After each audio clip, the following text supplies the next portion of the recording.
Not so long ago, most vegan options on a restaurant menu were seriously lacking in taste. But in the mid-2000s, Melbourne chef Shannon Martinez found herself at the forefront of a plant-based revolution. Back in 2006, I was working in a pretty iconic rock and roll pub venue.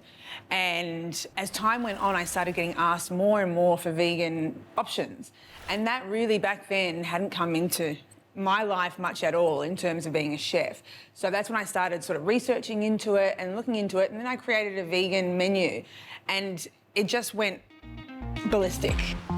Today, Shannon owns two of Australia's most prolific plant-based eateries, Collingwood hotspots Smith & Daughters and Smith & Deli. So my first customers were definitely vegans. I'd say they were probably die-hard vegans at the start. But over time, that has definitely changed. And now I direct more of what I do towards the meat eaters because I want to show them how they can reduce their meat intake without giving up all the things they love.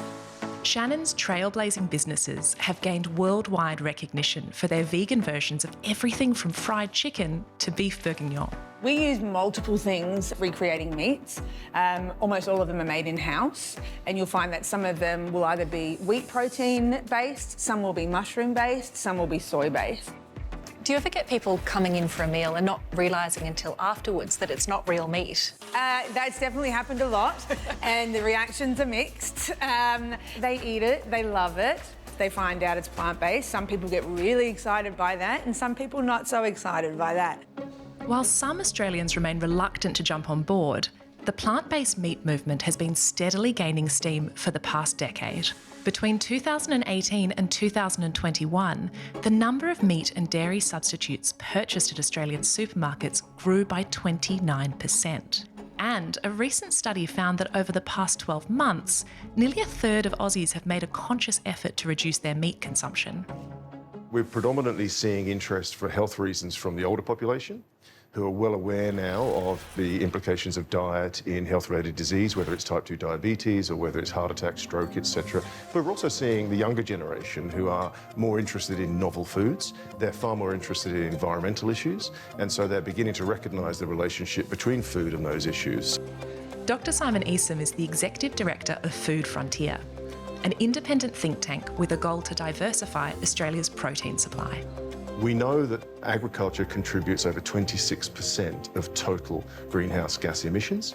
And we also know that even if we eliminated greenhouse gas emissions from the fossil fuel industry, we would still not meet our targets of limiting global warming to 1.5%. So animal agriculture is something we must address.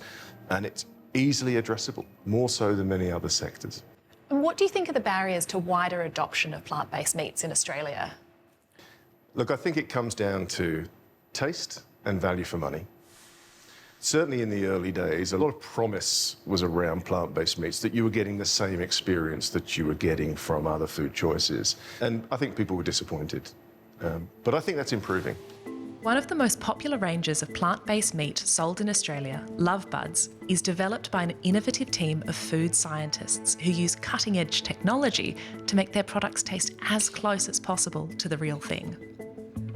We have an instrument in the lab, a gas chromatograph mass spectrometer, where we can actually analyse the flavour and have a good understanding of what levers we would need to pull and what types of ingredients we might want to use to get those types of attributes.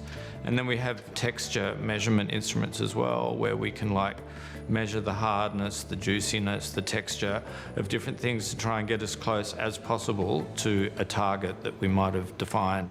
Early this year, we were at Meatstock, which is a festival of all things meat, and we had 12,000 dedicated carnivores try our product, and look, 95% of them said that our products were pretty amazing and convincing, and that they would definitely consider buying them in the future. One of the concerns raised about plant-based meats is how processed they are. Do you think this is a valid concern? I think we're right to be concerned about things like ultra-processing. A great deal of our food, particularly in discretionary foods, are ultra-processed foods. But if you compare a plant-based meat burger with a meat burger, if you compare a plant-based meat sausage or meatball or schnitzel, with its alternative, then generally across the 5 key dimensions that we talk about in nutrition, the plant-based meat product comes out more favourably. First, it generally has a higher quantity of protein. Second, it has fewer calories. And it has fewer calories typically because it doesn't have any saturated fat. If it does have fat, then it will have good fats like omega-3 oils. Sodium generally is slightly lower, although they're possibly the same. But finally, the plant-based meat product has fibre. Meat does not have any fibre, and we now know how important fibre is in our diet. So the vegan ham is made from wheat protein, all made by hand, right next door at the deli.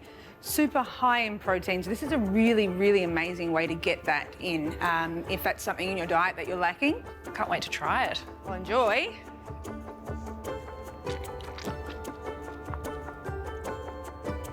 It's got that beautiful smokiness. Really good texture when you bite into it. Just a really full flavour as well. Yeah. It's delicious. Oh, thank you. I have no idea it wasn't real ham. Good, that's the goal.